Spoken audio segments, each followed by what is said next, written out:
Operation সিন্দুরের পর আলিপুরদুয়ারে সভা করেছিলেন নরেন্দ্র মোদী। এবার ফের একবার বঙ্গ সফরে আসছেন দেশের প্রধানমন্ত্রী নরেন্দ্র মোদী।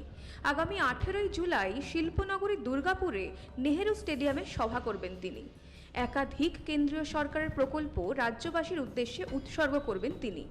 একইভাবে রাজ্যের মুখ্যমন্ত্রী মমতা বন্দ্যোপাধ্যায়ের শাসনে লাগাতার ঘটে চলা দুর্নীতি এবং নারী নির্যাতনের বিরুদ্ধে পরিবর্তন বিজয় সংকল্পের ডাক দিয়েছে বঙ্গ বিজেপি।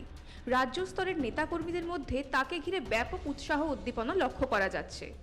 2026-এর ভোটের আগে রাঢ়বঙ্গে এই সভা ঐতিহাসিক সভা হতে চলেছে বললেন বিজেপি নেতা জগন্নাথ চট্টোপাধ্যায়।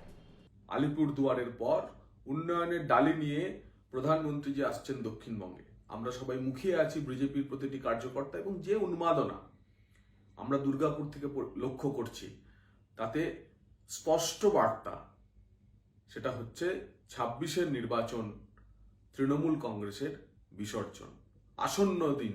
তাই লক্ষ্য বিজয় এবং পরিবর্তন সংকল্পের আমরা সকলে এক হয়ে সেদিন এক ঐতিহাসিক জনসভায় সবাই সামিল হবে।